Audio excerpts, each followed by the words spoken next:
Phil, how are you? How are you doing today? I'm great, David. How are you doing? So, how is it on the other side of the world today? Pretty, Nice pretty and good, warm? pretty good. Pretty warm. And In Israel here, we never really have a winter, even though we're approaching the winter all over the world. Here it's pretty warm. Like we're still going to the beach, so pretty good. How's it like to be on our first ever episode of our podcast? you know what?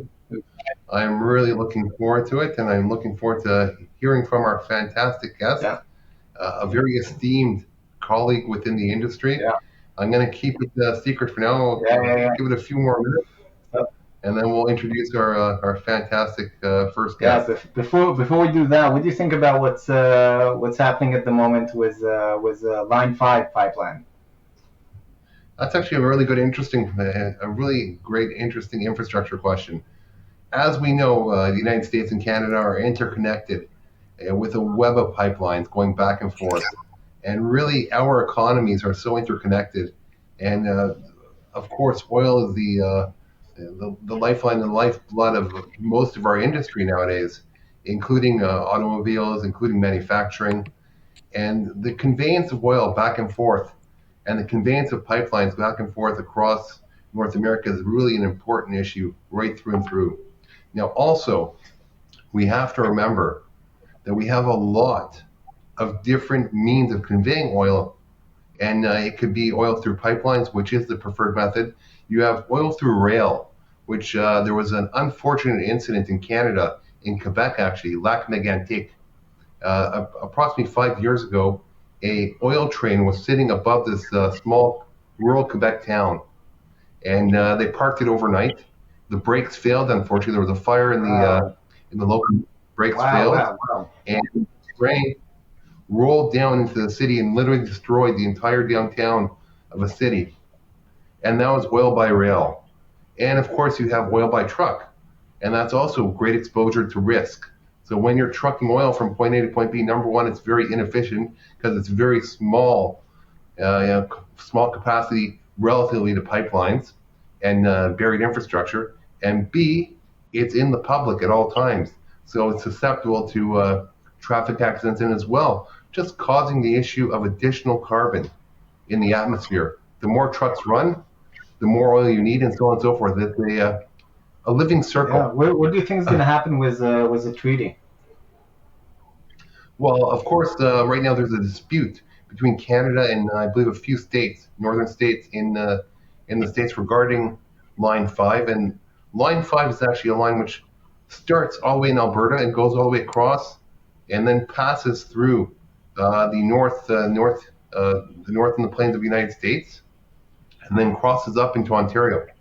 So it is a feeder for Ontario for oil right through and through, and it also provides a lot of feed to the Gulf Coast. So it actually interconnects into different pipelines in the Gulf Coast, really providing that lifeline for Alberta to get its oil to the states and to refineries.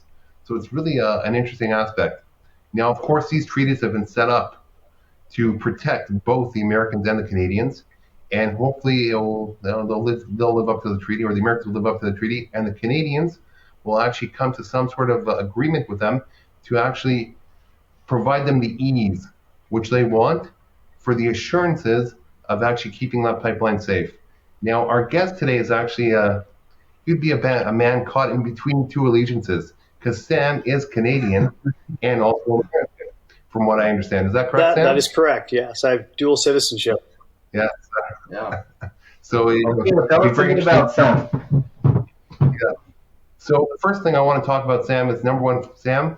I understand congratulations are in order. You were elected to the board of governors of UESI.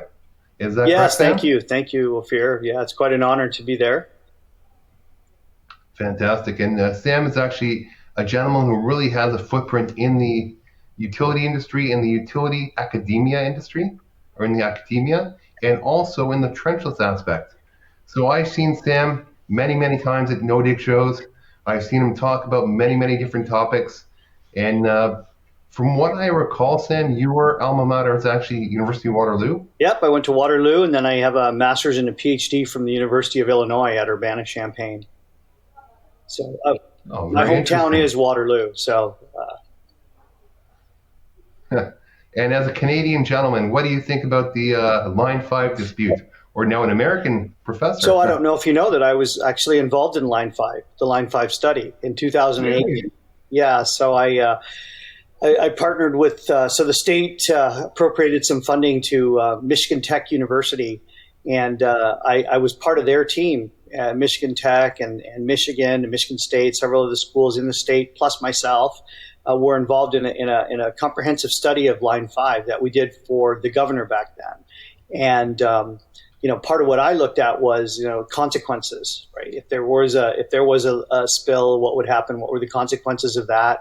And it was interesting. We did that study back in 2018. It's available publicly. We had a public forum on that, and it's on the website there. It should still be there, I'd imagine. We have a link in the comments. We did work with Enbridge. I mean, Enbridge is great. I mean, we looked at their SCADA systems and what they were doing, and I think they're doing what's appropriate for that. And I agree with you, Ophir. Pipeline transportation is the safest mode of moving product. And I have to look. There's a lot of naysayers that don't want oil or natural gas around there, and I think that just turns into a bit of a political battle as well. Too. I'm also involved in the Mariner East 2 project, which is which is gas product, right, for Sunoco Energy Transfer Partners, and they do a lot of horizontal directional drilling on that project. But they have all kinds of legal challenges. I mean, it's 350 miles of 16 and 20-inch pipeline going across the entire state of Pennsylvania, and I've testified at hearings, and it's just interesting sort of what the naysayers are saying. And a lot of it is misinformation about, it's so dangerous. Oh, our children are going to die. It's going to blow up and cause these problems. But it is way safer to be underground in any kind of infrastructure than above ground. Yeah. Now, Sam, I wanted to ask you a really in-depth question. I know this is going to catch you a little bit off guard, but how did Sam Ariaratnam, a young man from Waterloo, Ontario, get to be a professor at the University of Arizona? It's actually and an expert, Arizona State University. Arizona State, excuse me. An expert in trenchless methods and means, and really becoming one of the foremost players in the trenchless world. Well, after I graduated with my doctorate, I spent a year as a visiting faculty member at the United States Air Force Academy in Colorado Springs, which is a wonderful experience. I mean, being part of that, I'm very proud of. But after I did that, my first tenure track job was at the University of Alberta, and of course, Edmonton is a big hotbed of the oil and gas industry, and that's kind of where I started the journey in trenchless, and in particularly horizontal directional drilling. And I was a young guy. I was in my kind of late 20s, and kind of learned a lot from the industry, and got involved in the Trenchless Society. And we formed a society in the western part of the U.S., and I was part of that inaugural society. And that's where you really start at the grassroots level. And being at the grassroots level was you really understand the needs of what's going on in your area. And eventually I got elected to the National Board of Directors of the North American Society for Trenchless Technologies.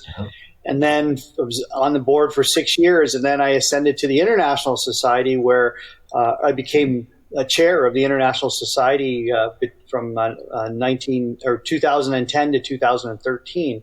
And there, you're overseeing trenchless activities in 40 different countries with 28 different societies. And so I really traveled a lot. I spent a lot of time on the road in various countries, seeing what's going on in the overall trenchless realm and that. But really, it's really getting out there and being involved. I think it's important to go to different shows.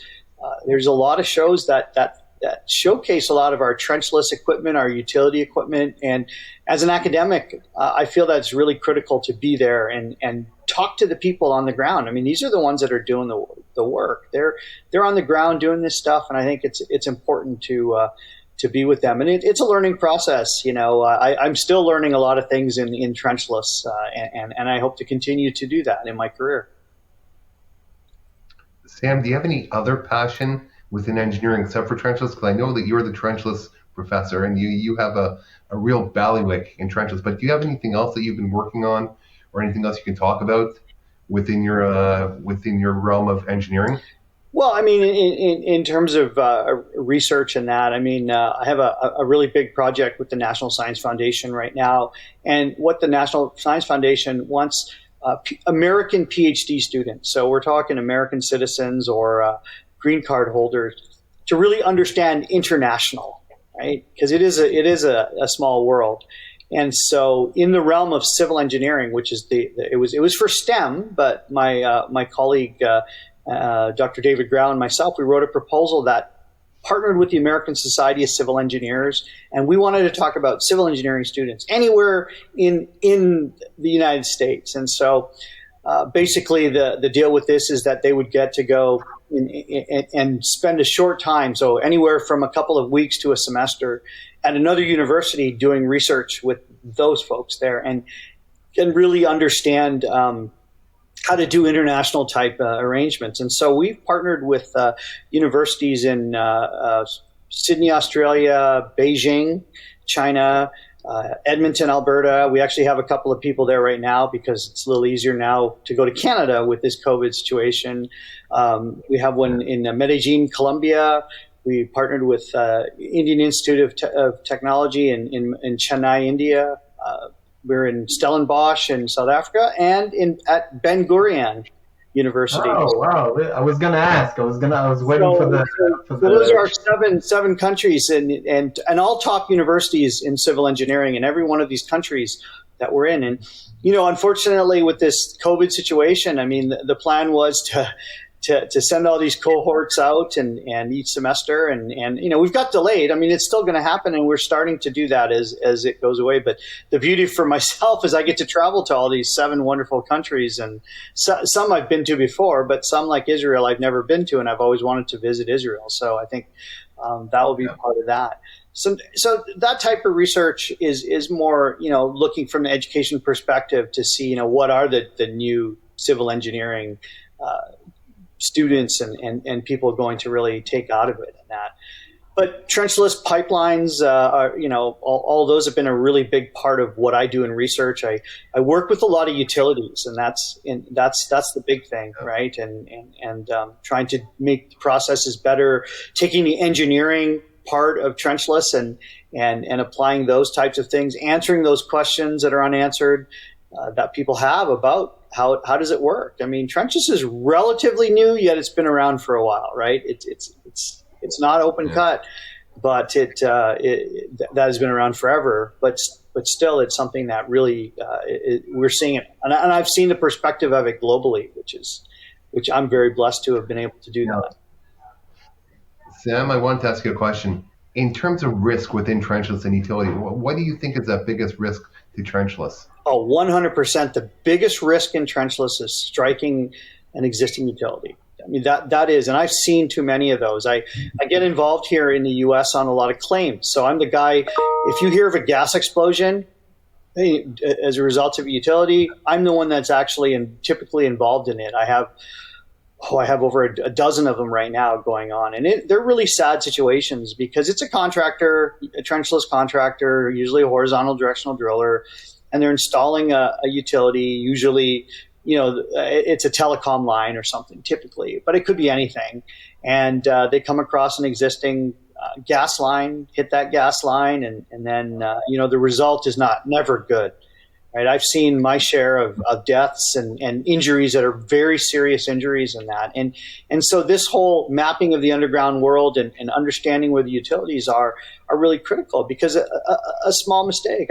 I mean, there's a situation I'm involved in right now where a contractor was putting in a telecom line and decided, didn't want a pothole to identify this 3/4 inch service, hit it, blew up a business, and also blew up a facility beside it that housed antique cars and that. And you're looking at about $100 million in property damage over. Wow. 2 deaths, 25 injuries. Wow. There's one thing which I find in the States and that every single law and every single best practice is written in blood. And isn't there a way to change that to get a little bit more proactive? Because we know it's going to get there. Why does it take such a a right-wing turn when you only actually have to suffer the consequences?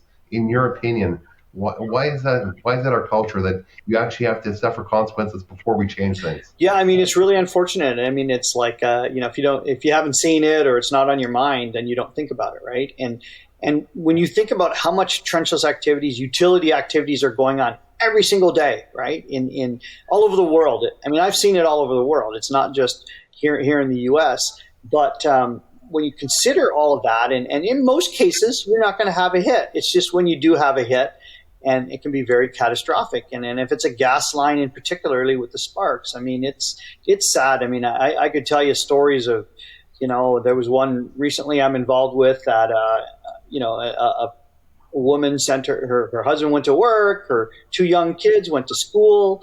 She's sitting at home, contractor heard a gas line in the neighborhood, and it seeped through the ground and it blew her place up. And of course she died. I mean, I was there right after it happened. And Wow. It's really sad to think about that, and it worries me sometimes in that these contractors, I mean, it's written in law, right? There are laws, underground facility damage prevention laws, that tell you when you're excavating or you're doing any kind of boring or any kind of activity, these are what you need to do when you come across utilities and that type of thing. And unfortunately, like, the prudent contractors are going to do their job. And they are, and that's a lot. Most of them are, but you do have the odd cowboy contractor that just, I just got to get the work done. I don't really have that much training and that, and that's really where we're at. We've got to train these contractors to do a better job. And I was involved in this in the specifications here in Arizona for directional drilling. And one of the things that we put in there and they liked was that anybody who's going to do any directional drilling in Arizona here or in the area that I'm in, which is the biggest part of Arizona, they have to have had some certificate of training. It doesn't matter where they went. They just need to have had some certificate that shows that they've actually gone to some training related to trenches, whether it's through NASTT or ASCE or any other body. Or CAT, or anybody. They can go to anybody, or training that I offer, through the HD Academy group. But I mean, it doesn't matter. We don't discriminate on that. We just want to make sure that person has done something, because every one of those training courses talks about utilities and it talks about the things that they do, right? So, I think it's really important. So I think it's real important. So, yeah. Just looking at your history as well, did you have any part in CAT? And that's the Center for Advanced and Trenchless Technology out of the University of Waterloo. No, I haven't. I did not have anything to do with CAT. I mean, I've been around it, Okay. in the past, but no. I mean, it was I left Waterloo in 1989, so Okay. a long time. Okay, a little bit before. Yeah, so way before CAT started. But I think it's wonderful. I think CAT, the Trenchless Technology Center at Louisiana Tech, I mean, those are, really good places for good resources and training. And that's what it's about, right? Training the next generation of utility and trenchless professionals. Sam, Now, your involvement with UESI, traditionally you were involved with NAST, and now I've seen you on the board of governors of UESI. Are you trying to push more? Are you trying to direct more of the trenchless as well? Again, you were talking about the involvement of engineering and trenchless. Is that one of your goals as being a director on UESI? So one of my goals is obviously, bringing more awareness to trenchless. But the other thing is that I'm also involved. I'm also a member of the Construction Institute and the Geo Institute of ASCE, and I've been for a long time, even before UESI. And I want to see more integration between the three institutes, because they all fit hand in hand, right? I mean, so looking at things like maybe some smaller regional seminar conferences, one day, things that we could do together with all three institutions. But I really think that, I mean, it's ASCE. I think that, UESI has done a great job as a standalone, but we also need to partner with a Geo Institute and a Construction Institute as well to really bring out the strengths of the members in these various institutes. And I see my colleague David was trying to get a question in. I was I'm so gonna, sorry for no, eating. I was gonna ask Sam because we often talk a lot about the direct impact or direct costs of these utility strikes, but maybe you can shed some light on the indirect costs. Like what is the process that happens after a strike? What are the consequences that we don't hear about, that don't hit the headlines? Well, I mean, all you have to do is look at, somebody who was seriously injured in a strike, right? A burn victim, or their families, right? It has a major impact on you. I mean, you're living your life, you're doing your thing, and then boom, there's an explosion, and usually or hit like that, right? Those are how do you quantify something like that, right? And I mean, I've seen it. I mean, what happens, and unfortunately, what value do you put on a human life? But unfortunately, the actuaries look at it and they look at various factors, age and dependence and, earning potential and all of that in terms of assessing those types of damages and that. But there's a lot of psychological damages that can occur with utility hits or injuries like that. I mean, just think about if you were a 10-year-old kid in the neighboring house or in the neighborhood and you see this happen. I mean, you're scared. I mean, this is going to be traumatic. And so I've seen a lot, sometimes in these cases, we have to bring in psychologists and that to really help, counselors to help, not just the children, but the people in the neighborhood. And so it is something that's really critical and important. I mean, we can quantify, damages, but how do you quantify those other intrinsic factors that can occur? And I mean, I could tell you stories of the trauma that people have had. I was involved in a case in Wisconsin at a resort, and it was really sad. I mean, it hit a line, a propane gas line, and a day later, it seeped through and it blew up an entire cabin. And there was a husband and wife who were visiting from another state, and both of them died and left 3 orphans who survived. 3 kids survived, but they were young, and I mean, they were just on vacation. And so, I mean, the rest of their life, those three young kids, are going to grow up, are growing up without a parent, right? Who often who takes the responsibility, like the immediate responsibility? Well, I think it gets into a lot of litigation issues. It's the contractor, ultimately, if they didn't follow proper practices, right? And that's why we outline good practices for doing any kind of construction. I mean, whether it's pipe bursting or directional drilling or pipe ramming or whatever trenchless method we have out there, we have a lot of documents. I mean, UESI has manual of practices, NASTT has good practices guidelines. I'm a co-author of the Horizontal Directional Drilling Good Practices Guidelines with Dr. David Bennett. And I mean, that document is several states have actually pointed to that document as their standard of care. Right? They've said, hey, if you're drilling, you have to have the standard of care of the HD Good Practices Guidelines, because we outline those things. And if you follow procedures properly, the chances of having such injuries like that or strikes are dramatically minimized. Yeah. Sam, I'm going to ask you a question, and I know this is out of left field, but who is your utility infrastructure hero? Who really molded your career or really gave you that push to do what you do?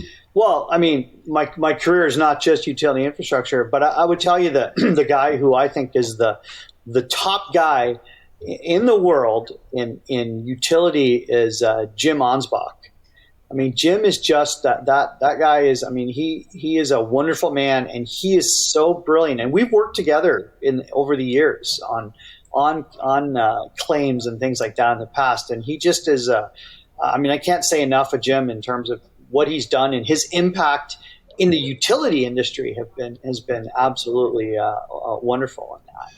I mean, in terms of trenchless, I mean, there's been, a lot of people that came, there's not a lot of people that have been involved in it, because I mean, I got involved in it, over 25 years ago, right? So it's been a long time. But back then, the people I looked up to were, Dr. Tom Isley and Dr. Ray Sterling. I mean, these were two icons of the industry that, I always, looked up to, and as I was the young guy, but now I'm no longer the young guy anymore, and so there's a lot of new people in the industry. It's funny because I still see Dr. Tom really active, and he's former Louisiana Tech. I believe he's now at Purdue, but I do see he's really active still with all of his seminars and everything that's going on, and it's really great to see that he's still in the industry and still trying to educate. Now, this is really going to be out of left field. Are you a golfer or a hockey player? A golfer or hockey player? So I do. Yeah, which one? I do both, but I'm a much better hockey player than I was a golfer than I am a golfer. But hockey definitely is the big sport for me. I love hockey. My son plays. I love watching him play now, and it's great. And your team, your Canadian team, or you're a Coyote fan? Well, so my Canadian team would be the Edmonton Oilers. Enjoy the Edmonton Oilers, and my American team is I do obviously cheer for the Coyotes, but I'm a Chicago Blackhawks fan. And that's because you're Champaign, Illinois? No. In fact, that was just growing up as a kid. I idolized Tony Esposito. He was a goaltender there, and he recently just passed just a few months ago. I became a goaltender because I just idolized Tony Esposito, and he was a Chicago Blackhawks. So I was growing up in Southern Ontario, and I was the one kid who was a Chicago Blackhawks fan amongst all these Toronto Maple Leaf fans. No, that's really interesting. In terms of other items, we've talked a little bit about your professional life. We've talked a little bit about your hockey interests. But in terms of other things in your life, do you enjoy travel? Or what is that one thing which keeps you going right now?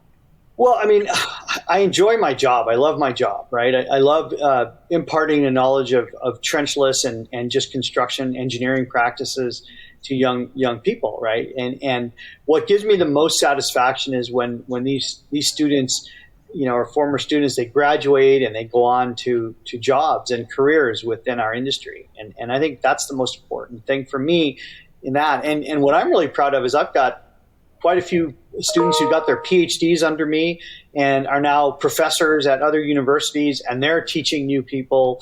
And so we're just sort of spreading that whole gospel of trenchless and underground utilities around. And I think that's really, what I enjoy doing that. But, personally, I love traveling. I've been to 50 something countries, and I really love going and experiencing different cultures and meeting different people. And so I've been all over the world, and really enjoyed doing that. And as a whole. If there's one technology, one tool that you think the industry should be using more, what do you think it is? Like one mindset, or like what's your tip for the industry? So I think the future is going to go with augmented reality. I think that's for utilities. I think that's and we've played with that. Actually, I had a PhD student who did a thesis related to that, and I think that we've got to find ways of digitizing our underground. And I envision it that you go out to the job site and you take your phone and then you put it on the ground, and you can visualize where those utilities are to really help you. I mean, you've got the paint marks on the ground and all that, but if you can scan that around, you'll have a much better situation in terms of safety and not hitting these utilities. So I think, and people say, well, my gosh, that's a big task. And we have Google Earth right now. You can see a lot of stuff. And I think the underground Google Earth is something that I see in the future. And North America, obviously, Canada, and the US, Australia as well, have done a pretty good job in terms of, but it was still, you can't trust as-built, you can't trust the marks, you have to still do that type of things. But think about other countries. Think about China. I spend a lot of time in China. Pre-pandemic, I was going to China 7 to 8 times a year, and they have no idea where their utilities are. Or India. I mean, the two big countries like that, they have zero idea, and so they run into all kinds of excavation issues and things like that. But if we have a way of digitizing the underground mapping, and then tying it to an augmented reality where we can overlay and we can say, oh, well, here's what we see underground. Oh, that would just be a game changer in terms of construction practices in underground. Maybe get the stats of the next year's dirt report down a bit. So Absolutely, yeah. I mean, that's the thing. But the other thing that I caution too is that here's a scenario, right? A contractor says, "Oh, I'm gonna do this job," and then there's calls in the one call. They come out there, they mark the water line or whatever the line, it could water line, gas line, it might not be, whatever. Contractors, okay, I'm going to excavate, pothole, identifies the line, not in conflict, starts drilling, and then hits the line. Because what was identified was the abandoned utility. And we have so much abandoned utilities around that nobody really knows about, right? And that's what we're paying the consequences of. Well, we're just going to put in a bigger line or a different line, but we'll just abandon that line and we're going to have the other one in there. And so you go down a few years later and that poor locator comes out and goes, "Oh yeah, I found the gas line," or "I found and I've been involved in several undocumented, undocumented lines. And so we passed legislation after some incidences here in Arizona that said you must document, going forward. So it doesn't cover the old stuff, right? But you have to document the abandoned utilities as well. I saw that from a paper from the APWA on that. I believe it was one of my colleagues, Al Field, in a paper from APWA for the upper committee talking about the abandonment of utilities in the right-of-way in Arizona. So very interesting read, actually. Oh, absolutely. Very happy.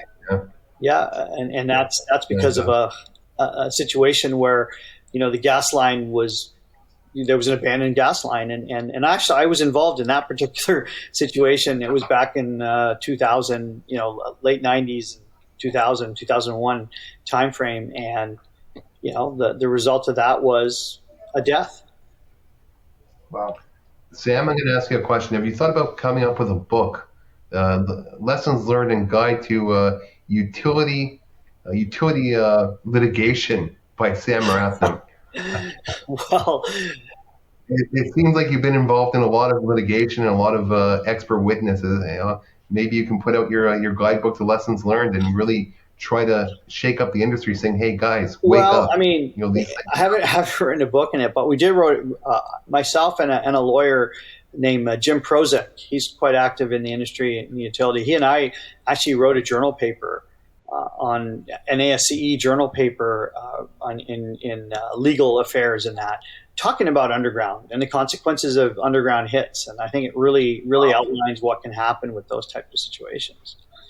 I mean, it's not just gas and that. I mean, I can tell you the biggest judgment in history for underground utility hits was a case that I actually was very early in my career. It was my first case, actually. So it was kind of interesting to get thrown into that. And, now lessons learned going, wow, I had no idea I'd be put in that. But I was still living up in Edmonton, and I got called by AT&T to be their testifying expert on a case where another utility, which was Quest, which is changed names, US West, and now it's CenturyLink. Their contractor was installing lines in Austin, Texas. They're all telecom lines, and they hit the AT&T line not once but twice in the subsequent bores, and I was called in there, and I actually testified in trial. This trial lasted a few weeks, and I testified 2 different times in front of a jury, talking about practices and directional drilling and that. And at the end, the jury deliberated, and they ruled in favor of AT&T, the plaintiff who I represented, and they said, well, the damages to the telecom line was $1.2 million. Okay, $1.2 million, we can figure it out. But the damages for punitive damages for negligence, which is what I was there to kind of testify on, was $350 million. Wow. So it just rocked. I mean, it was the newspaper articles came out and all kinds of things on that. And of course, I mean, I got paid hourly. I should have got paid on a percentage, but I mean, it got appealed and it obviously got lowered. But the point is a statement was made there, and where the $350 million came from was this provision called loss of use. And so when you hit a telecom line, it's not just, well, it costs this much to repair it, but what's the loss of use to that line, right? I mean, there's day traders, there's all kinds of things that could lose businesses for that. And so it did set a precedence. And I remember I would go to these CGA and damage prevention conferences, and some random people would be giving talks on the AT&T litigation, and I'd sit in the back watching it and thinking, hey, I'd approach the speakers after, say, I was actually the testifying expert on that case. They'd be like, oh, but it really propelled a lot. After that, I really got a lot of phone calls on helping with HDD related litigation on that. But it's pretty simple. It's follow good practices, and you should be safe in your installations. Sam, I'm going to ask you a couple personal questions now, just to really understand Sam. In all your travels throughout the world, where is that one place you'd want to go back to and really see it again? Wow. I mean, that's a tough question. I mean, I'll tell you my favorite place to visit. My wife and I like to go to New Zealand. So we've been there a few times. And in fact, that was one of the places I went to in 2019 before the pandemic. And it was for a litigation situation. But a place I want to go back to that I've only been to once. Well, I think Croatia would come to mind as a place. I really I went to Croatia before. I'd love to go back again and see more of it. But Spain, of course, it was always fun to be. I've been to Italy a few times. So, but up in Europe. I've been all over the place, right? And I've spent a lot of time in Australia, New Zealand, as I said, and of course Southeast Asia. I've been all over Southeast Asia. So regarding Southeast Asia, I'm going to ask you a really candid question: are you a fine dining or street meat type of person?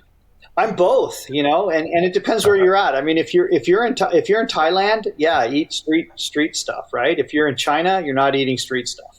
So you have to be careful where you're at, but definitely I like to try the local cuisine, and I don't have any food allergies or anything like that, so it makes it easy. I've eaten some pretty interesting things. So, yeah. Sam, is there any project which you're really passionate about right now, which you're working on personally? It could be a personal project, it could be it could be your charitable foundation. Like, is there anything that you are really putting your focus in right now? Well, my focus has been on we had an accreditation of the engineering program. So we go through this ABET accreditation, and that just happened last week. So not even a week ago, it finishes. And so this is something that's done every 6 years. And so as the program chair of construction engineering, that's my responsibility to make sure that everything is done on that. So I've been, for the last, pretty much the last year, been pretty engrossed in that sort of thing, and it came down and we did really well in the whole accreditation. So we're going to be celebrating here now, on that. But that has really engrossed a lot of my time in that. Recently, I've been in the press a lot. You might have heard the big PG&E announcement that because of all the fires, they're going to spend about $20 billion over the next 10 years on undergrounding those above ground lines. And I've been talking about this for years. I mean, that really is something that they, should be doing. And now that they're doing that, I hope to have some involvement in that project as well. I mean, I know a lot of all the contractors that typically would be involved in it, but that's a really daunting task because today, or this year, I mean, PG&E is going to install 70 miles, right? Now they want to go up to 1,000 miles a year from 70 miles to do that. And part of that will be horizontal directional drilling. Part of it will be trenching and all that and trying to figure that out. So I will be making a trip to PG&E just to talk to them and see, and I have a former PhD student that works in their electrical transmission distribution or transmission system there. And why do you think they made that decision to start investing in the buried infrastructure? They had to because of the fires, right? The forest management is an issue. And with climate change and all of that, you're looking at really dry conditions and really hot conditions. And then these trees have grown and they strike these power lines and that. I mean, there's awful fires that have been going on because of these power lines. And then you look at the East Coast, all the way from Florida up to Washington D.C. They're doing similar things, but for different reasons. They have hurricanes and other weather events that cause problems. And just look at what happened in Dallas, Texas last year, right, where they had the ice storms, and no one would have thought that would have knocked everything out. And so undergrounding it is much better. It's more expensive, no doubt about it, but there's studies that have shown that you have significant maintenance cost savings by being underground than above ground, right? Above ground, you're exposed to the atmosphere and all that. So I think that's something I'd really like to get my hands on and really be able to make an impact on finding better ways to do that. Because there are things that we have to look at from an engineering perspective. Drilling fluids, we're using thermal grout because we have to be able to, wick away the power in those lines and cool them and not have them constricted and get hot and all that. So it's exciting times. I mean, I think with that type of projects like that, I mean, $20 billion over 10 years is a lot of money on one project, right? But it'll save lives. I mean, there's a lot of lives that have been lost to these fires, and a lot of towns have been wiped out. What are going to be, do you think, the biggest challenges in burying the power lines? So the biggest challenges is actually, I think it's the pre-planning that they have to look at too, right? And because the terrains are different, and you have to isolate and say, do we have cleared right away? Are the right of ways not cleared? What can we do? And if they're not cleared, then obviously directional drilling is a preference. If they're cleared right of ways, then some sort of trenching or open cut would be more economically or more feasible in terms of that. But then also looking at the whole engineering aspect of it, right? You've got to work with the industry really carefully and closely in terms of developing proper grouts, thermal grouts, the construction processes with Trenchless to be able to do that. So I think those will be the challenges. But I think actually there are things that we're going to be able to do. It's not an issue of being able to do them.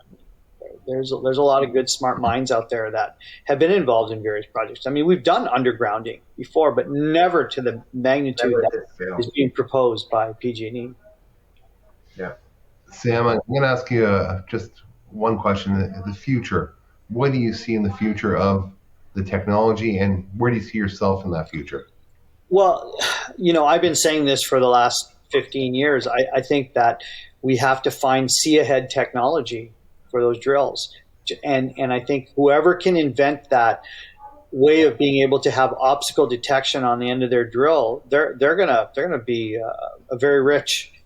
Because I do believe that if there's some sort of device you put at the end of your drill bit that as you're drilling can tell you if there's a line in front of you to prevent you from hitting that line, I think it'll be like the seat belt, right? You're going to have it on every project. Yeah. And regardless, I think it'll be mandated by the government because of the consequences. I mean, you want a $50 million lawsuit or have this $10,000 to buy an add-on. And I know there's groups in Europe that have been working on it, and I've seen a prototype and that, but it's still not quite there. And I mean,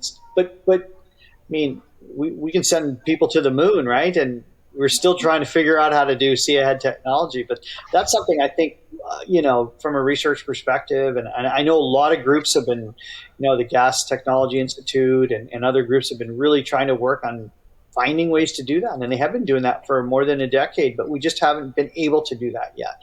But with modern technologies and things like that, maybe we'll, eventually be able to find something like that's feasible and commercial and to be able to work and that.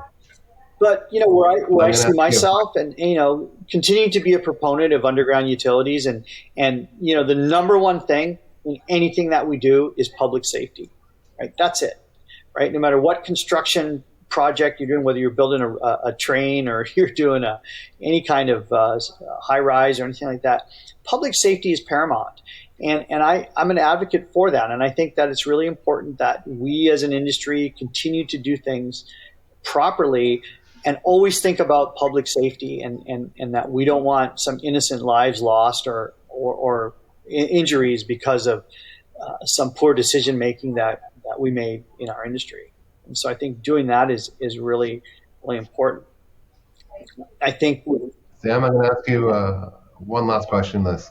With hindsight being 2020, would you have taken the career path you have right now, or would you have gone into the consulting world? So my original plan was to go to the consulting world. I was working for a consultant in Canada shortly before I went to do my master's. And the plan was to do my master's and then go back to Canada and do the consulting. And then I was just convinced, my supervisor said, "Why don't you stay and do a PhD?" And I said, "Yeah, I'm having a good time. I might as well." And because that wasn't in my cards. I never thought I would ever do a PhD and be a professor and all of that. And, But no, absolutely. I love what I do because I also consult as well. So I have the best of both worlds. And I mean, I love my job in what I do. I love being here at Arizona State and meeting people. And, I mean, you think about it, I have the opportunity to work on interesting projects, teach young kids and or young men and women. And I also get the opportunity to travel, to different places and go to conferences and things like that. That I make that decision of whether I go or not, right? It's not made by the university or my company, right? And with the consulting, I think it's much more challenging in terms of that. And it's really competitive being in the consulting realm. Academia is competitive too, but if you can show that you do a good job, then you'll be successful in what it is in that. And, in March, I became a endowed chair. So I'm the Beavers Ames chair in heavy construction. And so the Beavers Construction Organization is a top organization for heavy construction here in the U.S. And so that's all the big contractors that you can name are probably members of the Beavers. And so what this platform allows me to really do even more, to go out and promote heavy infrastructure, which includes utilities and that. I've got a TV show that we filmed that's coming out pretty soon called, I don't know if you knew about that, but I filmed a TV show that's going to come out national. It's called Viewpoint, and it's hosted by Dennis Quaid, the actor. And we filmed it in early September. And the topic is opportunities in America's infrastructure. So be watching for that. That's going to be prime time coming out. And you didn't call me to get interviewed, Sam. I'm surprised. Am I not? Yeah, it's going to be exciting. So I'm really excited about it. They're in production right now, so they're putting it together, and then it'll go to distribution, and eventually it'll be out. I expect it's going to launch in early 2022 and that, but it'll be good. I mean, we're just trying to spread the word and get the importance of heavy infrastructure, and that includes, as I say, utilities. It's not just roads and bridges and dams and rail and all of that kind of stuff. So, no, that's really incredible. I look at the hour which is just passed, and it really went by in a flash right now. And we've talked about so much, and we really, gone through so many gamuts, and really we've only hit the tip of the iceberg with you.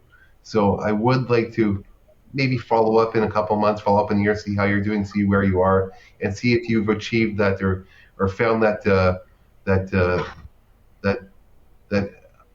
augmented reality vision person to actually work with and get that going. But really, from my point of view, I see that all of the different experts and all the different people and all the different people I've met along the road have all combined to build this community of utility infrastructure. And it's people like yourself, like Jim Monthbach, like Lawrence Arcand in Canada, all these different people, like Phil Meese, all these different people really contribute and give of their time to build.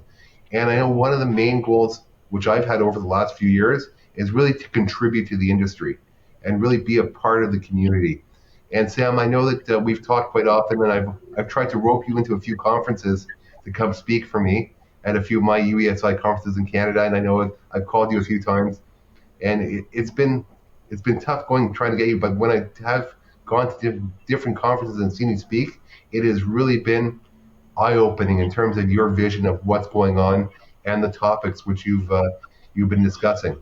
So really, we're at our time right now, and I really want to say, Sam, I do appreciate you being our first guest. One of the most important people in the industry, in my opinion.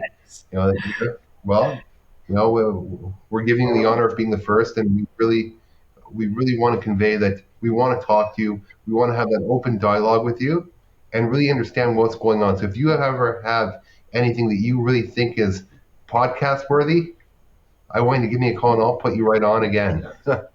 Sam, for our listeners, what's the best way to reach you and ask you a question? Probably the best way is to send me an email, which is my last name, Ariaratnam at asu.edu. Which I'll put that in I'd the be comments. more than happy if people have questions and that, or want to talk, or have some comments. I'd love to hear from them. I always like talking to various people. Yeah, giving them advice. Do you have any conferences you're speaking at coming up right now, Sam, or anything else? Any events where you're going to be at? Yeah, I've got coming up here in a couple of weeks. I'm in the National Academy of Construction here in the U.S., and so we have our National Academy meeting in Colorado Springs coming up, and then the Distribution Contractors Association. We have a fall meeting in Denver, and then I'm also going to be speaking at the Rocky Mountain Trenchless chapters conference that's I think in 2 weeks from now in Colorado as well. So I'll hit all of those at the same time. I'm planning to be in Dubai in December for the Trenchless Middle East conference. So I love that conference, and it looks like Dubai is pretty open to travel and without quarantine. And so that will be my first international trip since November of 2019, where I was in Wuhan, China. Wow. So during that time. I can tell you one thing, Dubai is a great place. Dubai now accepts Israelis as well. So Yeah. we might be turning up as well. So yeah, Dubai is great. And that show is a really good show, right? That Trenchless Middle East. I mean, it got moved from the original dates and stuff like that, but I would definitely, So that's kind of where I'm going. But I've been traveling a lot right now. I mean, I was at the big utility expo last week. There was 19,000 people or so there. I gave 3 different educational sessions there on horizontal directional drilling, which was a lot of fun. And it looks like things are back. I mean, this is the same group that the Association of Equipment Manufacturers that puts on the big Con Expo show, which is like the biggest show. And this is kind of another version of it, but just strictly for utilities. That's put on every 2 years and that. So, but yeah, I'm not stopping. I'm traveling as much as I can to different events and that. And domestically, I'm just waiting for the international to open up so we can do more of that. yeah. Okay. Perfect. Sam, thank you so much. We appreciate your time, Sam. We're going to conclude our podcast right now. If you'll just stay with us right after we're done. All right. So thank you very much, everyone. I do appreciate everyone tuning in to the first inaugural Forum Candid Conversations with Utility Leaders. So really appreciate your time and really have a great evening or day, and really keep it safe. Most important thing, make sure what you're doing is safe, and always think of the consequences ahead and try to mitigate before. So thank you, everyone. See you next episode. See you next episode.